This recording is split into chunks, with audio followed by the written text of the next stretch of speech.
get in trouble.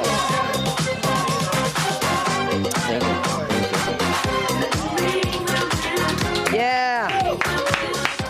That was great. That was great. That was nice. We were listening to music, and they have a show on Studio 54. It's a radio show, and it's great. It's called The Mark and Myra Show. And the only thing I hate about it is that Mark used to be the doorman at Studio 54, and now he whistles every time he tells a story. And now, once I had a crown come out of my mouth, now I know why he whistles. And she was a bitch, by the way. And she's like, you know, they're like administrative assistant of Studio 54. But you hear these stories and you're so like, oh my God, what a time. You kids will never have it.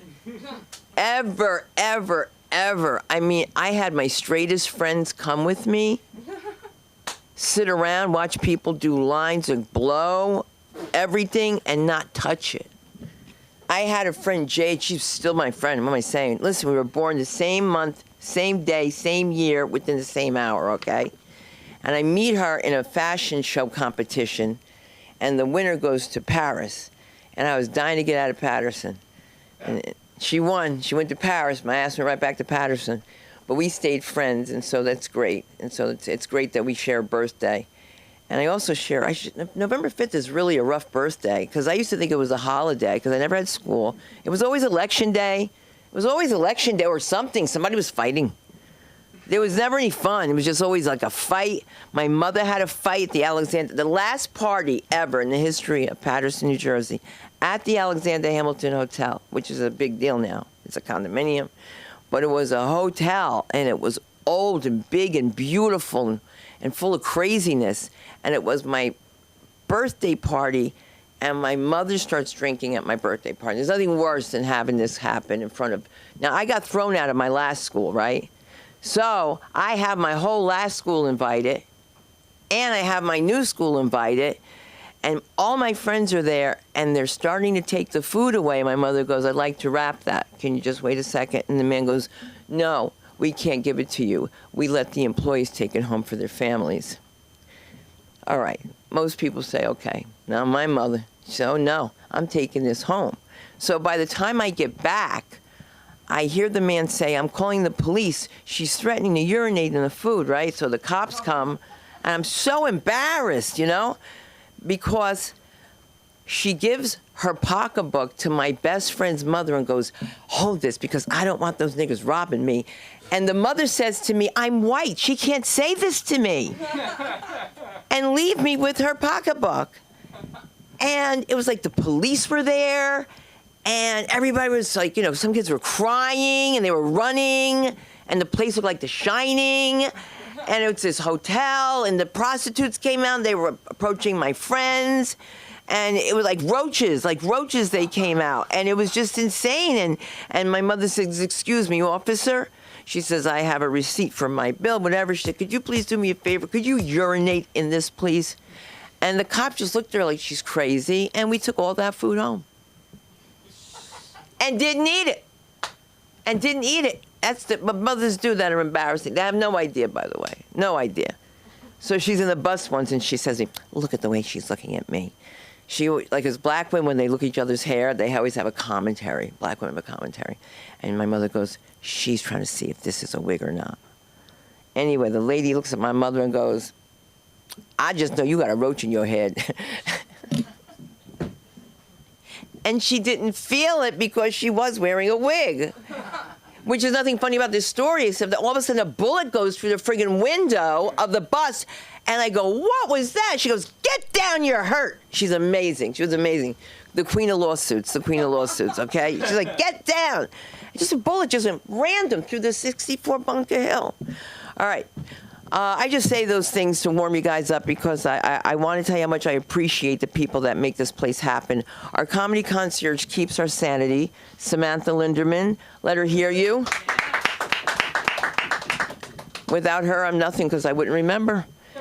And of course, now we're so excited to have on board the film actress, cafe director, the one and only Erin McIntyre. I have people saying to me, you know, can you do my Instagram? I can't. Billy can help you. Billy Ramirez is out here. He's going to be posting for us and doing our TikTok because we're going to own it, right? Soon. We're going to have to. And if you need some pictures here, we have Hunter White, and I can't believe I remembered all those names because it's really difficult. And so I don't know what's going on in the world. So sometimes I tell you, I got to step apart because I don't want to be a part of that. And I introduce to you America's sweetheart, Mark Zaffron. Watch how long it takes, and someone's going to walk in on him.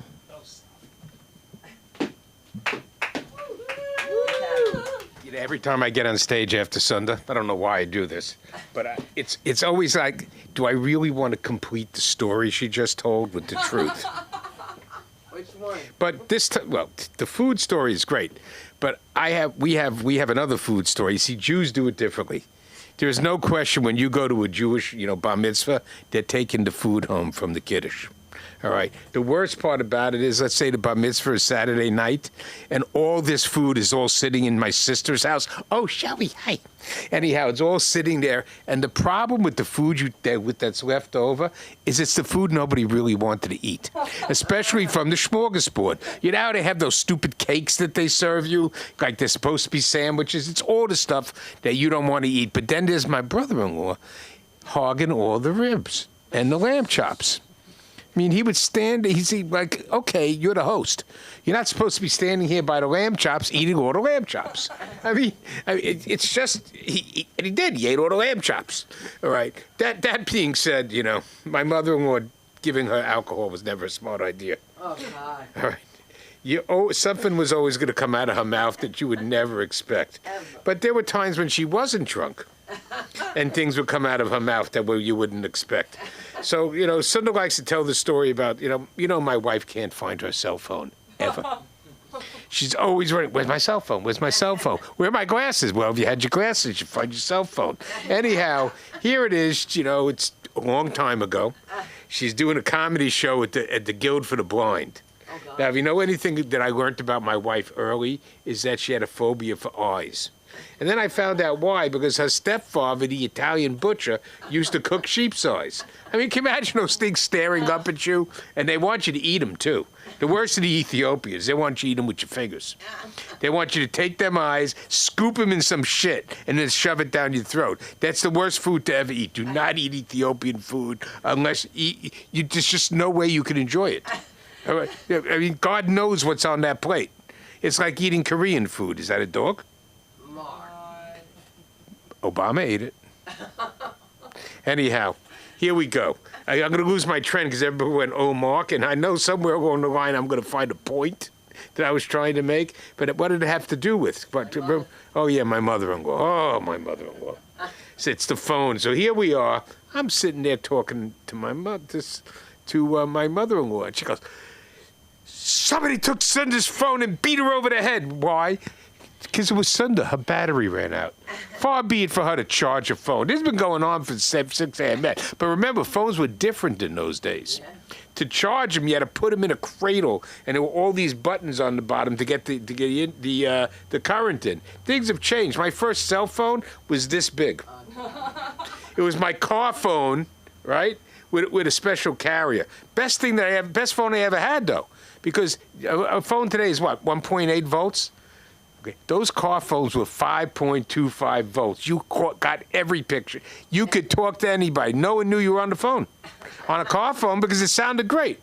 It had a little antenna in the back looking like a cop car. Those were good phones. He's sitting in the trunk. Right? So here's this thing sitting in the trunk looking like an amplifier. So you would take out your little handset. You'd have to go to the trunk, pull this out, put it in the case, put your handset on it, and then it would be walking around. And you put up the antenna, and you'd have a portable phone. Weighed 40 pounds, but it was portable. Well, what did you expect it was going to do? It's 5.5 volts, right? Yeah, that was the biggest bill I used to have in those days. Except what my father didn't realize when he was complaining about the bill is that from the moment I left my house in Comac, Long Island, and got there, I was billing people. The only problem was, like everything with all lawyers, we never get paid. I don't know why doctors are always complaining. Everybody thinks lawyers make a lot of money. They do if they work for a stupid big law firm and they represent GM or somebody else who hires the big law firm because, well, I hired Kay Scholler or this one. Why could I make a mistake? So here I am, and I know they're not listening, but I won't name them anyhow. I'm closing this deal with this big law firm, and I realize what's going on. Now, I remember when I first started with these guys, you know, I'll admit it, 40-odd years ago, there were some talented lawyers there. Now, all of a sudden, I'm on the third team. So here I am, working my ass off, and I'm getting emails at 7 o'clock at night to if they finally clue me in, one of the people. The guy who's in charge clearly doesn't care or know what he's doing. He doesn't give a crap. He's just giving orders and reviewing things and charging $1,000 an hour. So, right? But none of these people ever catch on. They don't realize they're getting bad work for $1,000 an hour. It's like my wife's dentist. Nothing is worse than a dentist. How do they price a dentist? How do you decide that a crown is worth $5,000? The crown isn't worth $5,000 if I have some stinky guy chasing his nurses and sticking his hands in my mouth. I mean, this guy was the worst. You knew he was banging that nurse, or whatever she was. She had that little skinny smile on her face. Just want to smack. Anyhow, you know she was from the Midwest, too. Definite Cleveland girl. Anyhow, how do you know that? Why is the dentist worth that type of money? All of a sudden, how many months are you into that crown and it breaks? And they tell you, well, you grind your teeth. Okay, that's excuse number one. The next time I come back and it's broken, I knew it was a pistachio nut. But listen, listen. $5,000 worth of crowns can stand up to Persian cooking. Because where else are you getting pistachio nuts as big as hand grenades? Except in the Persian house. These things are big. You know, they're huge. God knows where they find these pistachio nuts. Anyhow, you're chewing on this pistachio nut, and boom, out comes the crown. No matter what you do, that crown's going to come out. But I finally reached my limit where I wanted to kill all the dentists. Like it was a scene from Caligula. I wish they had all one neck so I can cut through it. I'm getting my teeth cleaned. Woman's doing a terrible job. It's like she's polishing it with a rag. You know, and there's nothing worse at the price they charge than a shitty teeth cleaning. And why is she so bad? Because she doesn't want to hurt me. I said, well, just turn up the gas. I mean, why are you chinsing out on the gas all the time? They're unbelievable. In L.A., they want to have an anesthesiologist present. This is a sick town. No, this is a sick town. No matter what you do, they want to feed somebody else. All right, reminds me of an old client of mine. Great story. All these girls were and I'm going to end with this. All right, because the next few months of jokes I'm going to do are all going to be about our healthcare system, because I know all the secrets. Okay, I know why it costs 7 times as much in another country, and it has nothing to do with the doctors. They're not necessarily at fault. All right. Well, I don't like them, but it's the government. 1,000% the government and the people who work in hospitals. Not necessarily the doctors, but definitely the administrators dragging down $6 million a year. And the hospitals losing money. And if it wasn't getting money from us, meaning the state stripping them money, they'd all be out on the street. And they only want to buy more hospitals, because the more hospitals they buy, the more money they make in the pockets of the administrators. That's just the start on all this, because we'll go get back to this dentist in a minute. All right? Thing is, well, you know what? Okay. I'm a fat fuck. All right? I can't lose weight for some odd reason. I suppose it's because I'm 70 years old. And I have a knee that has to be replaced, and I really don't feel like exercising. It hurts like hell. Just getting down the stairs hurts like hell. I look at all these ads for these miracle cures where they say, well, I didn't have to do this. And I say, well, maybe I'll try it. And then I say, no, I am not giving that man $39.95. Advertising like a Ronco. Anyhow, not for those of you who don't know what Ronco was, it was one of the first TV advertisers. All right? Anyhow, listen, now you made me lose my train of thought with your bottle again. Here I am. I know I got to get my knee done. I know I have all these problems, and the doctors just make it worse. All they ever want to do is they want to. When I went to see the doctor, this is what happened, and this is why your health care is expensive. And then I'll get to the doctor who's performing unnecessary appendectomies on Chinese exchange students. What? I kid you not. There was one of them, and I won't mention the university because he'll know who he was, that was working in university health. All these Chinese girls were coming in because they had, a little bit of a female problem. Probably because they're dirty. But that's not the point. He would then send them up to his brother, who you know, and his sister-in-law, all right? And they were over at one of the hospitals uptown. And they would bring in this other guy. So every time they would do a dilation and curettage, couldn't do a regular one with the endometriosis. They had to do it with scope for $5,000 to $10,000. A lot of crap. So he's doing the endometriosis with scope. And next thing you know, these girls are getting their appendixes taken out. So that year, I'm doing a deal for this. I said, I look at his bank account and I say, that's a lot of appendixes. These girls, I said, why did you take their appendix out? He goes, well, now you can always tell there's always a smudge. I said, that was your finger. You put your finger over the x-ray, of course it's going to be a bad appendix. And millions of dollars made. That's what's wrong with healthcare in America. Because believe it or not, you all pay for that. You do. Because every penny that isn't paid to the hospital, every penny that isn't paid to the hospital for Medicare or Medicaid comes right back on you when you have private insurance, and that's why nothing gets paid. But my real bet, going back to me being fat, is Ozempic.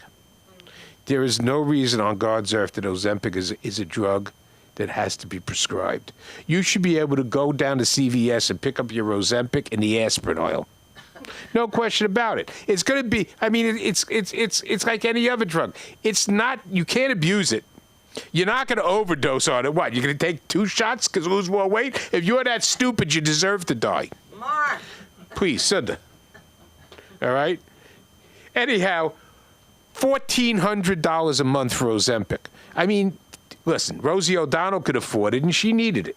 Oprah, too. But I don't get paid $14 million to say stupid things on television. Whoopi Goldberg, another example today on The View, had something stupid to say. She said it's nicer in Iran. And somebody said, well, what about Masa Amini? She couldn't understand it. Whoopi's clearly reached a point where she's fallen on her head too many times, drunk coming down the stairs in her house. I mean, the brain matter isn't working so well. Anyhow, so we're going to get back to health care. I'm going to wrap. I said to Sunday the other day, and this is my final thing, I don't approve of political violence. There are a couple of exceptions, all right? Ilhan Omar, all right? Rashida Tlaib, for obvious reasons, all right? They're going to come for me one day. Anyhow, but this Luigi Mangione, who unfortunately looks like Hunter White, this Luigi Mangione, to turn him into a rock star is a total example of why this country is warped. The man comes up smiling like an asshole, comes up, shoots this guy with 2 children. Yes, the guy was a crook. Yes, the guy was an asshole, but that's not how we do things. However, the last time United Healthcare didn't want to approve something that should have been paid for, I kind of understood the guy. I can't. Anyhow, we're going to be starting a podcast soon. Yeah, you are. On the American healthcare system. Yes. Because somebody has to tell the truth. Somebody. No, believe me, somebody has to tell the truth. They are lying to you. They are not telling you the whole truth. They're all pointing fingers at each other like a Democratic Party meeting. You think that's funny? It's sad. Anyhow, they're all saying, no, it's your fault, no, it's your fault, no, it's your fault. No. The truth of the matter is, it was the fault of Lyndon Johnson. Now, cogitate on that for a while. In fact, a lot of our problems were the fault of Lyndon Johnson. Okay? He was a progressive, even though he did start the Vietnam War. He was a progressive from Texas who thought everything could be cured by money. And in his great society, he wouldn't listen to Daniel Patrick Moynihan, and everybody got money. Well, their grandchildren are still getting money, and nothing's happened. Anyhow, on that note, goodbye, farewell, auf Wiedersehen. Oh, my God. Now I'm reading the paper. This is what we fight over. We fight over a newspaper every morning to see who gets it first. But don't you miss newspaper? Isn't Mark amazing? You're amazing, Mark, and you deserve to be applauded because it's the truth. I mean, listen, people are asking me if they could just meet with him for a half hour. I'm like, are you crazy? I work here and I never see him across the hall. Ever. Oh my goodness. Hello there. $850 $10 an hour. Well, okay.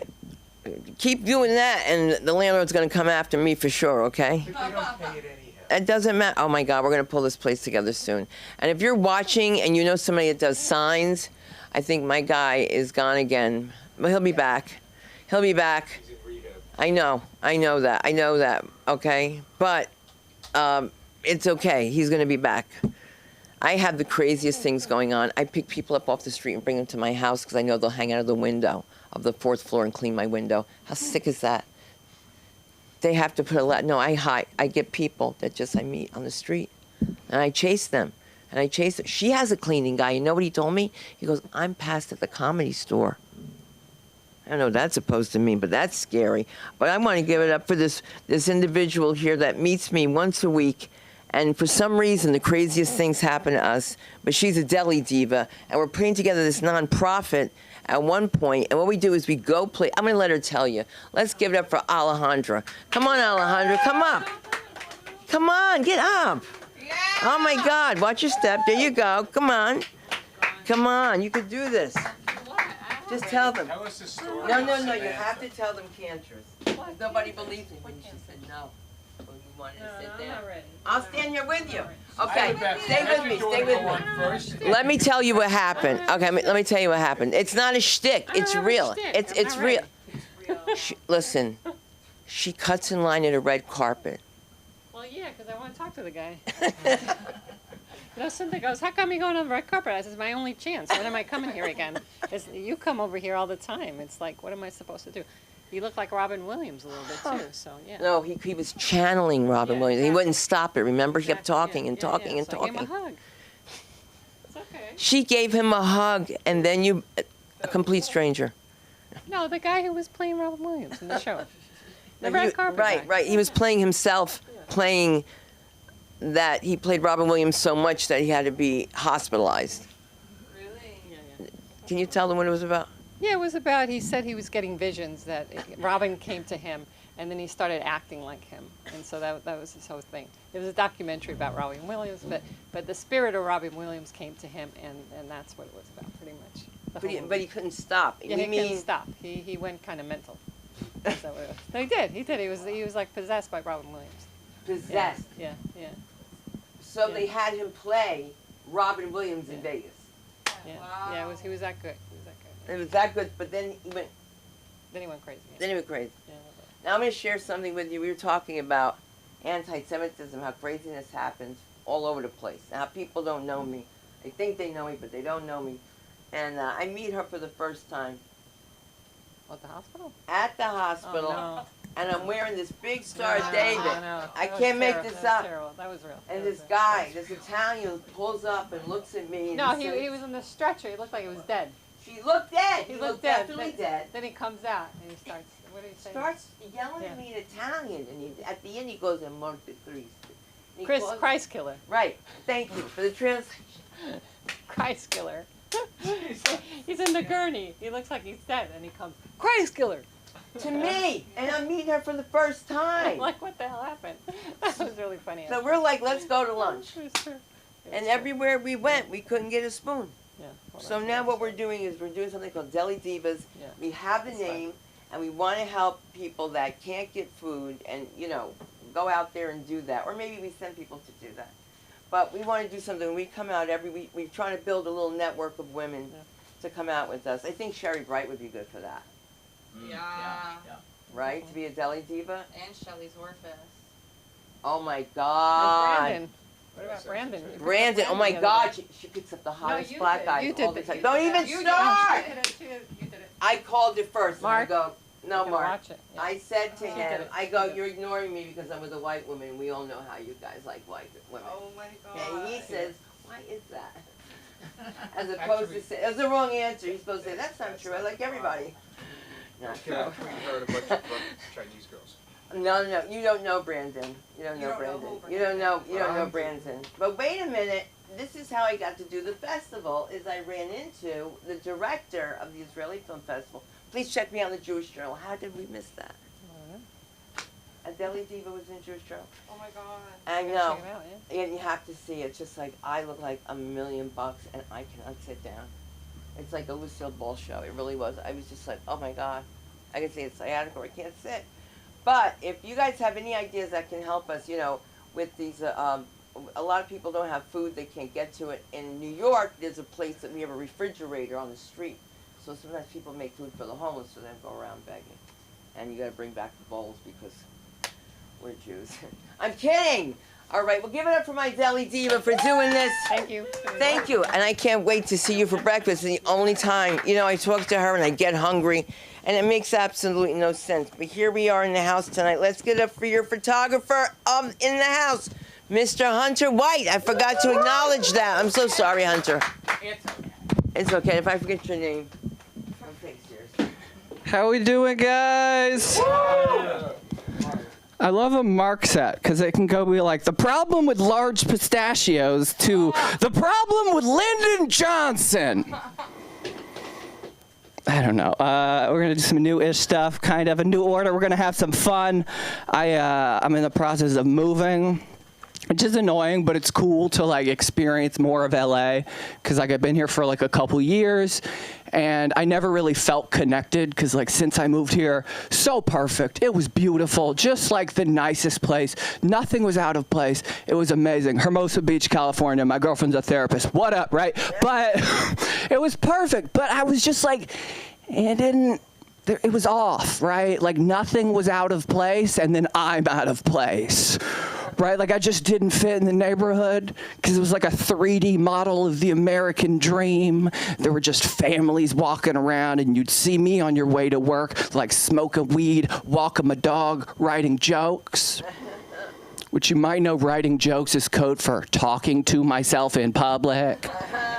Right? But I have enough self-awareness that I know I need to like direct it to the dog. Right, so you'll just see me like, who's a good girl, Lemon? There's a good girl. Why is no one talking about flat moon? They talk about flat earth. Why do not talk about flat moon? It's a bad look when you're the least put together person on the block. That's what I'm trying to say. I think about addiction as a concept. I think it's hack to say like we glorify addictions, but like I think we don't realize the ones we're glorifying. Like I find it fascinating that it's completely acceptable everywhere in the country to just openly collect and display coffee cups. Because caffeine's a drug, y'all. Think about it for a second. Right? That's like if you went over to your Aunt Brenda's house and she's like, oh, hello, this is my foyer, this is my kitchen, and this is my collection of commemorative crack pipes. Right? Like this is from Toledo. We picked this up in Hilton Head. Timmy found that at Disneyland. He liked how it shimmered in the light. Right? It's weird. That's all I'm trying to say. You guys are fun. This is good. Big caffeine one. That's what I'm trying to say. And I know you're thinking like, oh, Hunter, caffeine addiction's not a real problem. You ever fallen asleep driving? Or your girlfriend wants to watch Netflix? Equally bad. Cool. No, it's funny about getting older. Like it chilled me out. I think that's normal. Like I used to be a criminal, like an active criminal. Like I jaywalked all the time. But now, like I'm 31, I'll get in line. I'm tired most of the time. I'll wait for the white guy to tell me when to walk. I like that. That's a fun one. That's great. You guys are cool. I'm glad that worked. Sleep. Also, I'm like, one thing about getting older is like a movie is now an excuse to like steal a nap, like go into the movies, right? Because like I don't mean at home, like that's a moment, like that's rude, and I don't mean like go into the movies. I mean like nature documentary at a museum. Right, like that's nap time. Like we went to the California Science Center and went to the IMAX theater there, and officially the whales put me to sleep. Unofficially 3D movie, I hid my eyes. Nap time. But yes, girlfriend, the whales was why I took a nap. Sure. I don't know. I don't like proclaim to have any wisdom as I grow older. Like, I'm 31. I know my place. But like, I'm glad to be 31 because like I hated my 20s. I never understood why people didn't want to turn 30 because like your 20s for me. Anyone here ever done like a bar show where like there are people at the bar and then comedy happens, but the people didn't know there was a show? Right, so they're just doing your thing and you're on stage and you're like, hey, I got jokes. Hey, want to talk about flat moon? Why they never talk about flat moon? Jokes, but they don't listen to you, right? But like the second you turn 30, they're like, oh, hey, you, what do you think about anything? Foreign policy, tax brackets, gay stuff. I don't know, you made it 30 years. Maybe you can tell us what to do on the Screaming Rock, right? Like it's, I don't want to, yeah, like flat, anyway, yeah, it was good. You guys are fun. You want to talk about flat moon for a second? Yeah, I'm doing this like callback thing, so like I'm putting it in. It's fun. No, I don't know. You guys have all heard this before, most of you. But like, I find it really weird that no one talks about, like we all talk about how Earth is flat. We don't talk about it as in we believe it, but like flat earthers are a thing and we love them. They believe, right? Nobody believes shit anymore. So you see a flat earther, like he has an idea, but like none of them talk about flat moon. And I know I went a little hard before on that, but like if you look at the sky all the time, what do you see? The same thing every year all the time. It never changes. The Earth rotates, but the moon stays the same. Easy. You know why? Because it's a cookie put there in 1974 by Caitlyn Jenner and COVID-12. Yeah, I did my own research.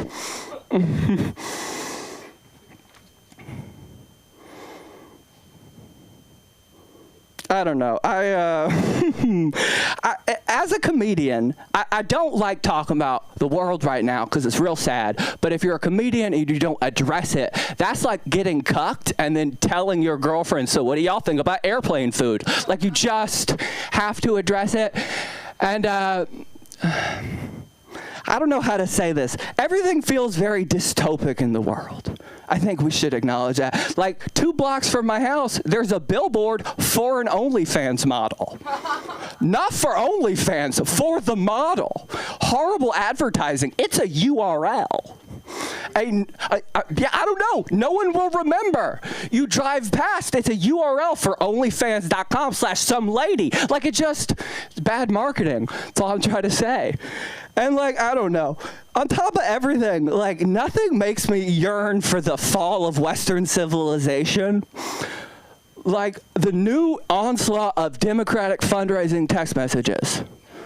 Right, like nothing makes me wish for the end of the world like a fundraising text on or around a crisis, right? Like, oh, hey, it's Gavin Newsom. Fuck you, where's Iran? Like that. Yeah, hot topic, it's fine. I don't think we're all gonna die, like at one moment. We're not all gonna blow up, but if we did, that'd be a wild day in heaven. Right? Think about it for a second. We're all dead. We show up. It's just like half people are like asleep. Most people are on the toilet. And we're just like, welcome to the gates. And we're like, I don't know what is happening. Oh, he made it. Okay, cool. All right. You guys have been fun. My name's Hunter White. Find me on the internet at My Name is Hunter. Have a great night. Thank you. Keep it going for Sunda. I'm going to get this done. I'm going to get this posted. Listen, guys, if you could help us out here, like post... You know, if that's charged up, we're going to take some pictures so we could post them on TikTok. And Hunter has, I don't know how to take it from his phone, his camera to the phone. And you know what? I never talk shop, but I am desperate. If you are looking to get, anything, if you're trying to get your name out there, doing graphic work, to do anything that's like an internship, we are really looking for help here. Like that, people who show up. I love everybody, but like UCLA, you got to get better than that. UCLA is the only one that wants curb service. Everyone from UCLA. Billy, am I lying? I had to get somebody a ride to Westwood. What happened to him? He was great. Let's not name names, but one time he says, I'm not going to Westwood. He says, have the Uber take me to Mission Hills. I'm thinking it's somewhere near Westwood Boulevard. I'm not from here. It's a whole other place. That's crazy, man. And then could we cut from 3 days to, and we cut to 1. Finally, we cut to 0.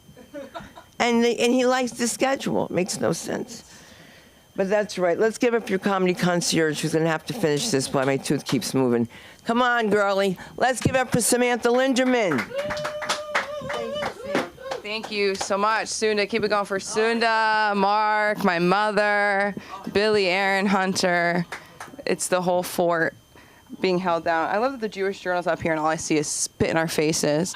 That's such a Jewish headline.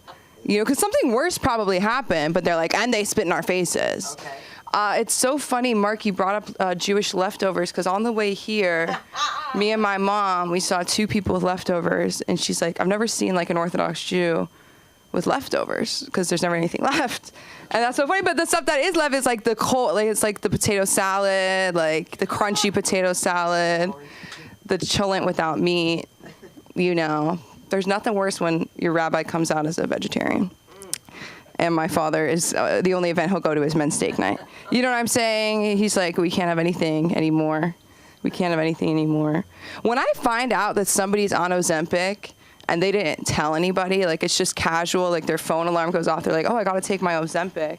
I'm like, how do you do that? Like, how do you keep your mouth shut for 5 minutes? Like, I would be like tweeting it. Like, I would be like, I'm on Ozempic. Like, send your thoughts and prayers. Like, I don't know. That happened to me the other. It was someone really close to me, and they're like, yeah, I'm on Ozempic, and I was like, and you didn't tell me? You ain't gonna tell me?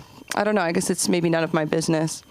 I used to work at Bath and Body Works. Thank you so much. Hold the applause. Thank you so much. My mom would visit me, right? She would visit me at the mall, just check up on me, you know, put my manager in place a little bit. No, I'm kidding.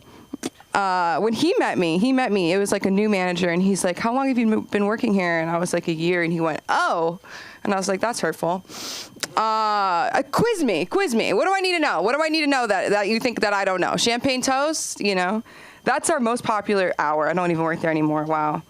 That's the most popular scent. Champagne toast. And for 2 years, I was sinking champagne jelly on a piece of toast. Like, I'm not kidding. Like, I really thought that. And I was like, what would that taste like? You know, like, I'm doing, like, my little acting, like, who, what, when, where, like, champagne toast, body cream, whatever. But this woman, I don't know, she made some joke, or no, she said something about how I was really good at sales. And I said, thank you, I'm Jewish. She's Jewish. She goes, what do you mean by that? What does that mean? And it's just me and her. I was like, you know. And she's like, I have no idea what you're referring to. I have no idea. Like her Star of David's like dangling. I have no idea what you're referring to. And I was like, you want to start reciting Talmud? Like, what do you really want from me right now? Like, I am on the clock. I shouldn't have said that. One time this woman, I don't know why, I treat everything like it's either like crowd work or dating. Like I'm at the cash wrap and I'm like, where are you from? Like, you shouldn't be asking people where you're from, like at Bath and Body Works. Oh my God. And this woman said, I'm from Kuwait. And I said, I'm sorry. I said, I don't know anything about anything, but I know that we did something. And she was like, I love America. And I was like, I have to shut the fuck up. I need to sometimes just stop it. You can't say I'm sorry when someone says where they're from. That's pretty messed up. Bath and Body Works was a real trip. I remember, you know, when it was slow at the store, which was like all the time, my manager would be like, it's time for a quiz. There's a live shooting. I'm knocking at the door. Everybody's inside, Sam. You're here, and I'm in the hallway, and I'm saying, let me in, let me in. What do you do? And it's my manager. So I was like, let you in? And she was like, wrong. I could be the shooter. Not the shooter could have a gun to my head. I could be the shooter. And I was like, quiz over. I was like, Kathy, like, could you be? Like, let's talk about it. Like, is everything okay? Like, is this a sign that I'm missing? Like, I could be the shooter. Listen, you can, girl boss, you can do anything. You can break that glass ceiling and be the first mall shooter that's a woman of color, but do you want to? Is that like what you want for your life? I'm glad you brought up billboards that are a link, because that pisses me off. It pisses me off when it's like the name of a company and then it's like, if you know, you know.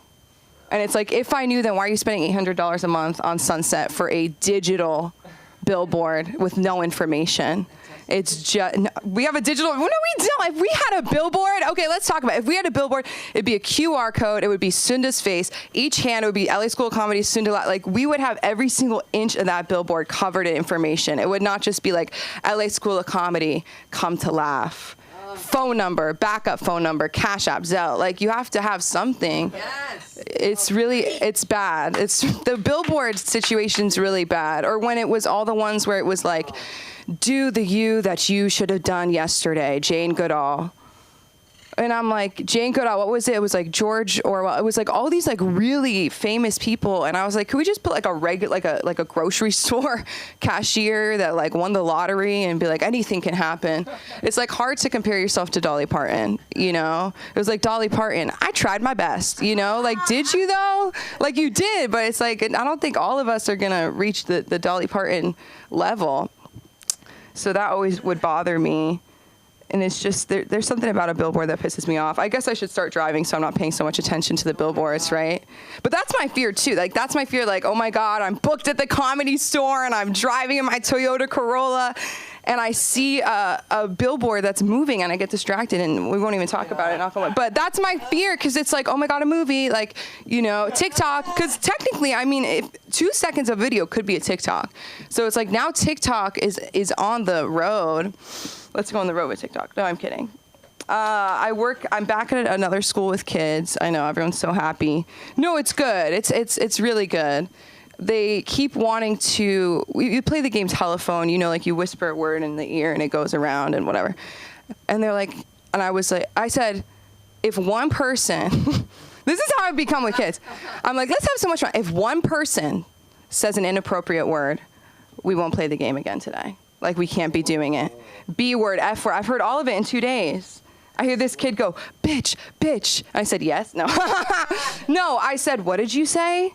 And he goes, he said it first. I said, but why are you saying it louder? You know, like, you could have been whispering it and I would have no idea. This is what they don't understand. Like, I don't know, this kid was yelling. She goes, they're making fun of his thumbs. Like, this kid's disabled and his hands aren't fully formed, right? And I go, I don't think he heard it until you said that. Until you said, they're making fun of him because he's different. That's wrong.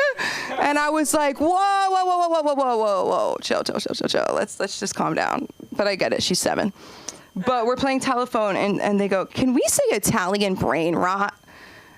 And have you heard this before? I don't know what it means. I don't want to know what it means. It went from skibbity toilet to Italian brain rot.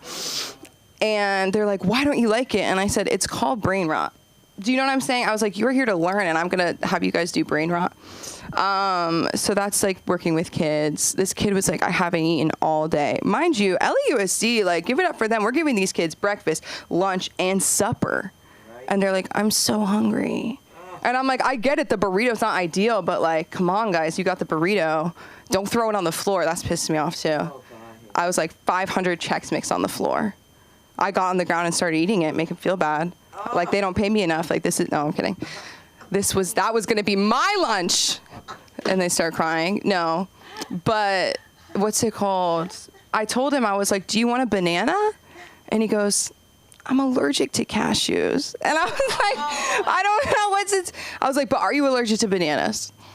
Or this girl, she was like, sitting by herself, and I was like, are you okay? And she's like, I'm gluten-free. And I was like, in LA, like, you don't need to segregate because of that. Like, you don't need to be at a whole different gluten-free table. Like, odds are every other kid has some gluten-free Trader Joe's bread. And they'll just tell you stuff, you know, unless they poop themselves, then they won't tell you. Then you have to find out yourself, and you have to drop hints that you know, and you know that they know, because how could they not know? And I'll tell them, like, listen, you know, one time I pooped myself, I was 15 years old. And then they go, can I go to the bathroom? I go, yeah, you have to go to the bathroom.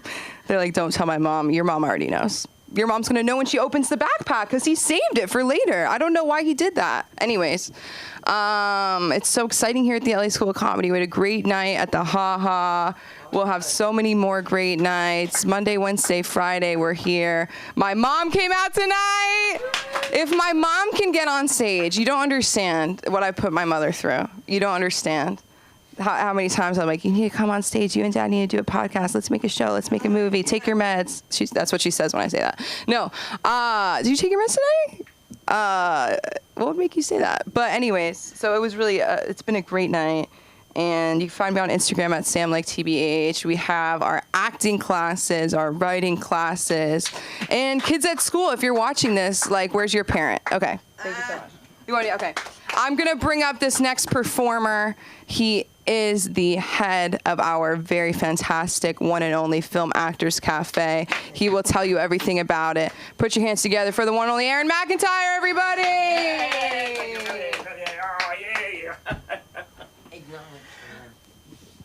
Acknowledge you. Acknowledge the light, I said. Acknowledge the light.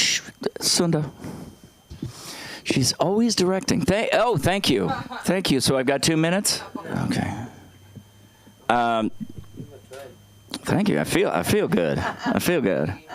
I wait all night to get lucky. I feel all night to get lucky. I don't know that song. Do you know that song? I don't know that song. It's a good song. Yeah. It's a happy song.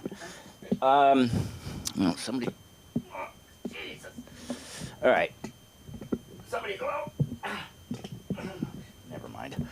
I'll stand up taller. I'm supposed to do that anyway. I'm looking at my posture now, trying to get my posture better.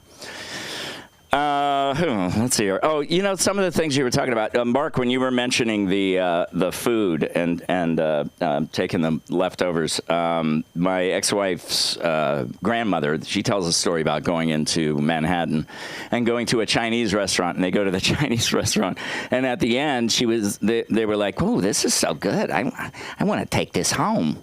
And the other person, then they say, "Oh, okay, well, I'll get a waiter." And she goes, No, that's okay. And so it was these big bins, and she just took the bins and put them in her purse.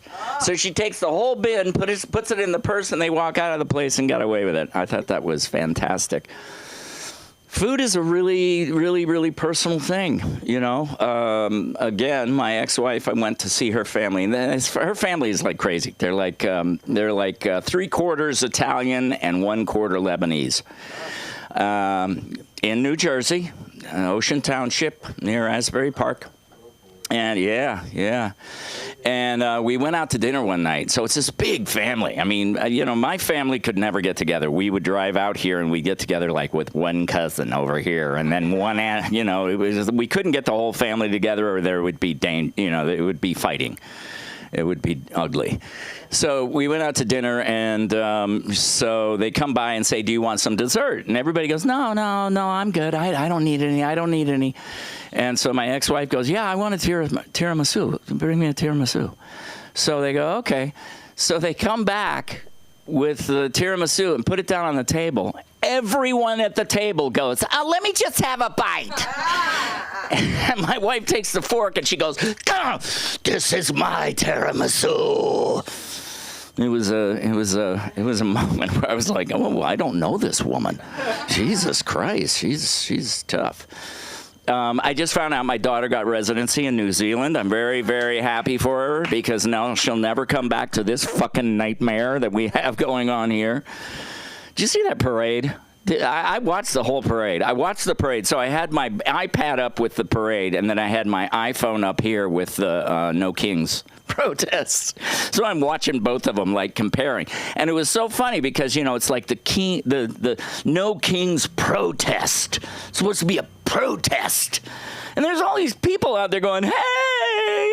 They're all dancing and having a good time. They just love each other. Everybody's loving each other. And then you watch the parade, and it's a bunch of white guys sitting around going, looking like they're really miserable. And there was nobody there. And it was the worst parade. Have you ever seen the Korean parades, you know, that he wanted to emulate? He wanted to have a parade just like Kim Jong-un, his lover.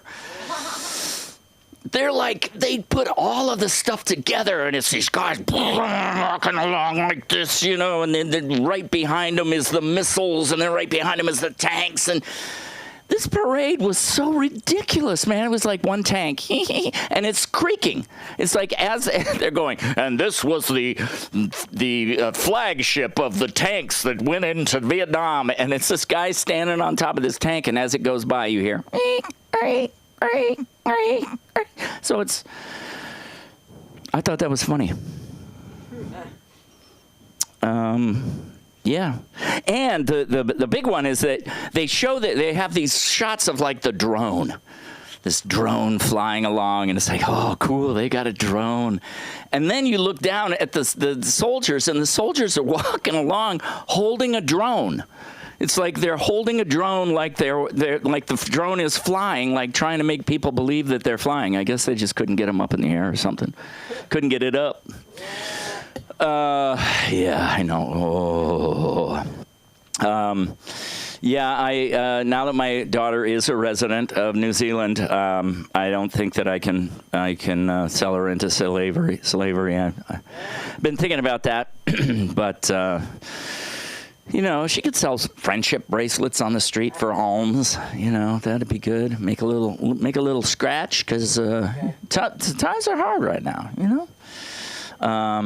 But yeah. Oh, and the dentist. I have a good dentist. Okay, so I don't know if you've ever had like have you ever had a crown put in? Yeah, everybody, and nobody. Anyway, you know how you go in and they take the crown and they stick it in there, and then they get the little paper and they put it on, and you got to grind your teeth, and then they see what they have to grind off to make it good. This woman puts the piece of paper, she does my crown, she puts the piece of paper in there, and I bite down on it, and she goes, okay, and she goes, meh, meh, and that was it. The tooth has been perfect. I have never lost a crown. She's fantastic. I mean, and I try, you know, I eat peanuts, I got some big pistachios, try to chew it out, but no, it just won't go. But, yeah, it's, I just thought I'd throw that out there. It's not really comedy. It's just more like advice. Don't go to shitty dentists, you know. It is expensive, though. It's freaking ridiculous. The other thing is the doctors. You're talking about the doctors. I got a nose job. Mark came out to pick me up from my nose job. I mean, he sat there and picked me up and took me home, and the fucking nose job didn't work. Yeah, it's still this clicky, and it's just I'm not happy. $7,000 later, and I'm not happy about that. And that's $7,000 with the insurance, so it was very expensive. You ever seen the movie Face Off? That's what it was with my nose. It's just they literally pull your nose up, and yeah, I just thought I'd make you go like that. You know, your butt pinches up. When shit like that happens. I haven't seen the light yet. I've been looking. I've been watching. Is it time? Is it time for my light? Yeah. Okay, good. I got 2 minutes left. Yeah, get him off the stage. Get him off the stage, for God's sakes. Give me the light. Go ahead. Give me the light. Ah, thank you. Because, yeah, I'm just about done. We do have acting classes here. 7 p.m., yes. Hunter's there. Samantha's there. Billy's been coming, and it's a lot of fun. We actually do a scene during the class. So you get a script at the beginning of the class. We work on it. I kind of take you through the process of how to get it up on its feet. We put it up on its feet. We film the whole thing just like a single camera shoot. So we take a long shot, then we take the close-ups and everything. And I got a really nice edited scene with Samantha and Hunter and Jonathan, another guy who you won't see tonight. And it looks really good. It looks really good. And you can find me at filmactorscafe.com. And you can find me personally at Aaron McIntyre, AERON MACINTYRE, everywhere, because it was a marketing ploy. I changed my name, so.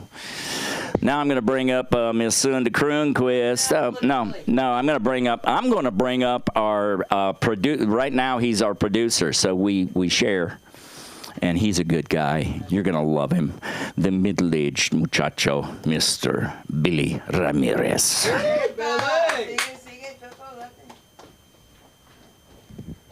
¿Qué pasa, familia? Es un placer estar aquí con ustedes. I love doing that because it looks like I might not be able to do it. Makes me feel like an undercover Latino, which could have been another name for Scarface, which just came out like 75 years ago. But I know it's an old movie, but I hate Al Pacino's accent in that movie. You know, hey, say hello to my little friend. Like, why don't you say hello to an actual Cuban before you film that movie? You know, say hello to my friend Yasmani. He's a good pitcher. You know, anyways. But Hey, let's see what I want to talk about.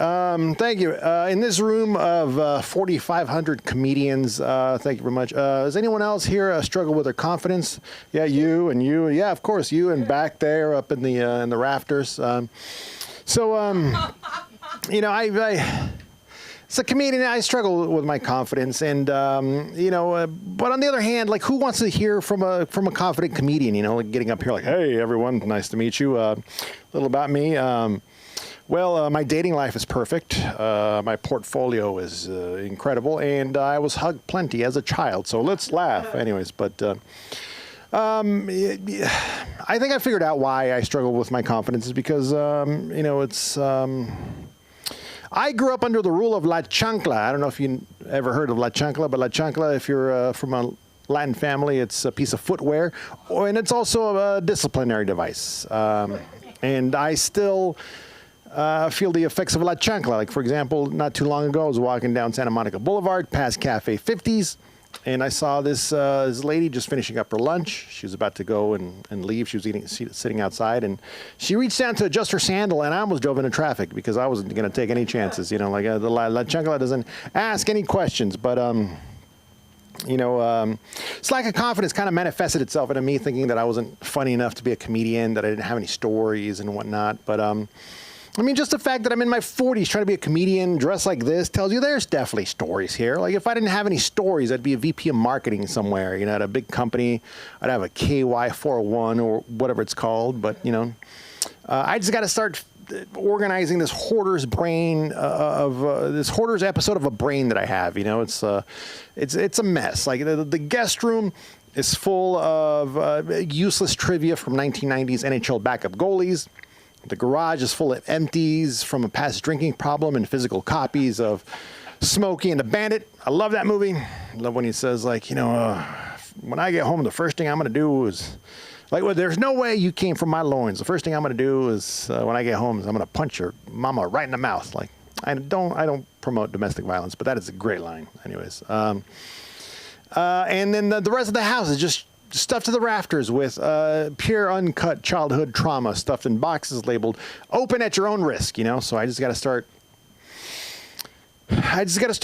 tapping into my trauma reserves, which have hopefully been aged for decades and into a comedy elixir that was aged in anxiety comedy barrels with subtle notes of people pleasing and shame and strong notes of emotionally unavailable parents, you know. So I just got to start figuring that out. Yeah, so let's see what I have here. I've been rearranging the set, so I don't have it completely figured out. But anyways, if I didn't have stories, like I said, I'd be VP marketing somewhere. But instead I have 5 different side hustles going on right now, one of which is moving, and which is fine because I need the money, and also sometimes I don't feel Mexican enough. So, you know, it's nice to do some manual labor every now and then, you know, but let's see. So, like I mentioned, I still feel the effects of la chancla, and sometimes when in bed alone, hanging out in my not a house, reviewing my portfolio, which is nothing more than an old trapper keeper full of coupons. You know, sometimes I wonder, like, what heights I could have reached if I had just taken fewer chanclazos growing up. You know, like, maybe I could have been one of those successful bilingual LA lawyers with the billboards all over the place. You know, it's like did you slip on a churro at Disneyland? You know, call me at, you know, 111, whatever. Te partiste la madre con un pinche churro en Disneyland, llámame, you know, something like that. But no, yeah, it's, no, I'm not a lawyer. I'm just a middle-aged man trying to be a comedian. But, you know,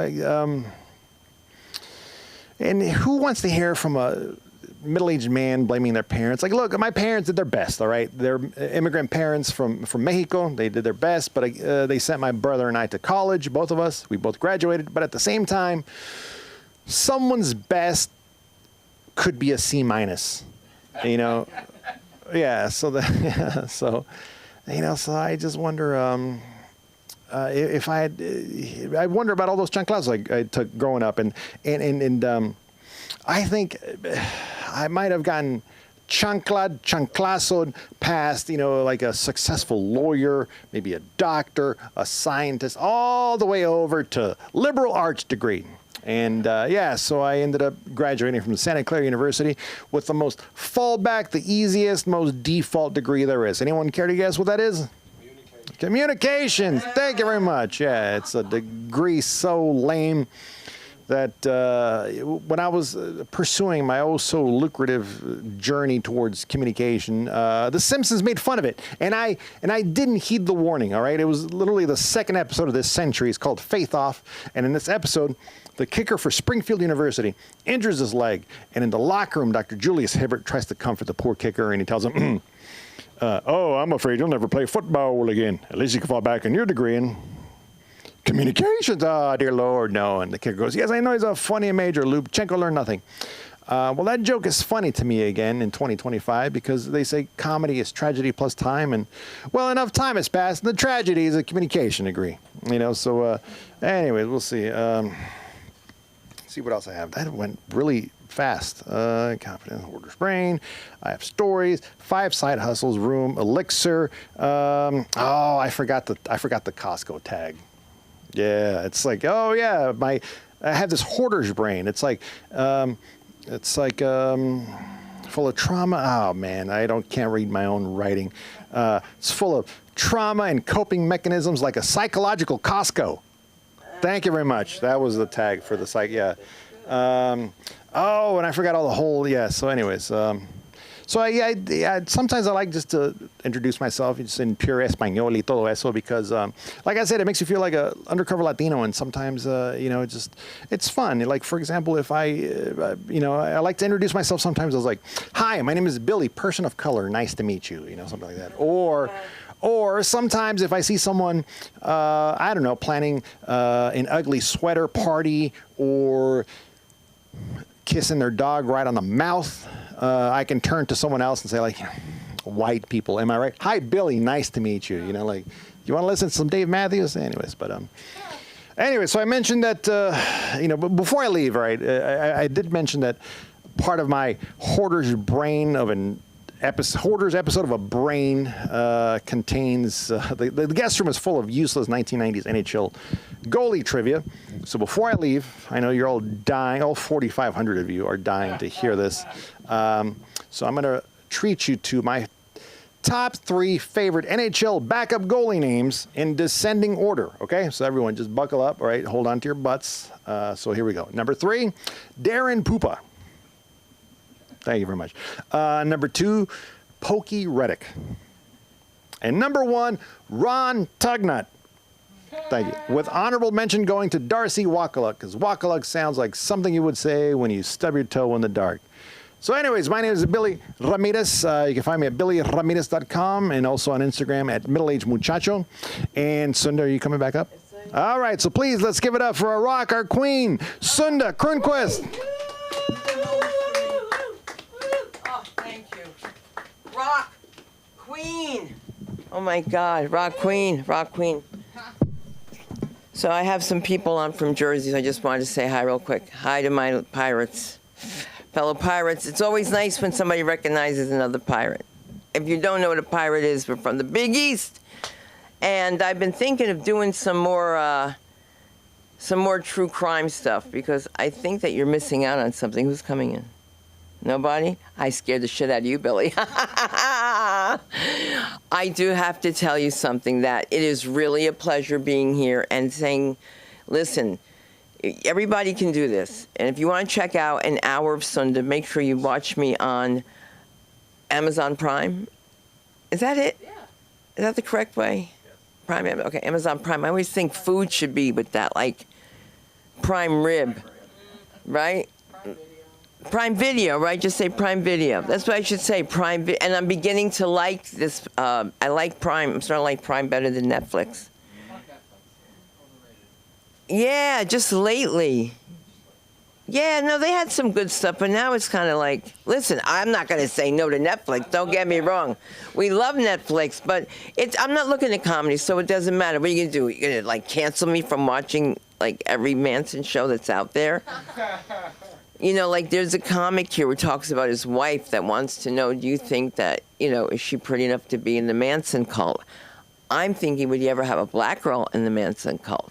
That was my thought, but I couldn't tell him that because, oh my God, he was able to get a record done, Samantha. We can't even get our headshots done. This is crazy. Charlie Manson made money with the Beach Boys. That's crazy. The people I know. I'm just going to give you, just throw something out. Anybody ever hear of Tweezer Man? No. Tweezer Man? Yes. Yeah. Oh, the tweezer. Yes. Yeah. Yes. I know Tweezer Man. The man himself? His name is Dal Magna, and he's the Tweezer Man. And I used to sell him tape when he used to do his videos, his commercials, his industry things. So he sends a letter to my boss and says, that was the best hour I've spent in a long time laughing, and I got written up. That means I did nothing for that hour. You know that, right? It's horrible, horrible. The same boss says to me, hey, whose number is 201-791-5807? I go, that's Susan Hall's number. How'd you get that?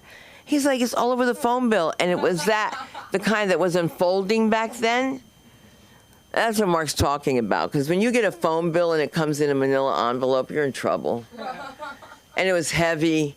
And I'm trying to dispute, like, it's only $4 I'm getting off. But you kids are lucky. You got cell phones. You don't get it. Samantha, life would not be this easy if you didn't have a cell phone. Oh, my God. But let me tell you, I got stuff done with 2 cups and a string. I would get it done. So I say to you, if you're thinking of getting it done, if you're thinking of finishing your EPK, if you like the work that somebody does here, you need copies done, you need editing done, just get it done. Just come here and do it. And we have self-taping here. I can't do it for you, but Aaron certainly is going to coach you on it. And this is the place you need to be because I don't know information to give you on any other acting class. I've seen him, and he does great work, and Dustin Chafin is fantastic. So you have to come and check out the Right Club. It's WRITE Club, because it's the right club, baby. I didn't think of a song for him. All right? It's like, let's come away to the Actors Cafe. All right, so I'm not a jingle person. I'm a jangle person. But please follow me on all platforms on Sunda Live, and my mouth is really dry. Good night. Thank you. Everybody. Good night. Oh, my God. I was at the beach today. My lips are black. I went with my kids. I'm sunburned. And they're like,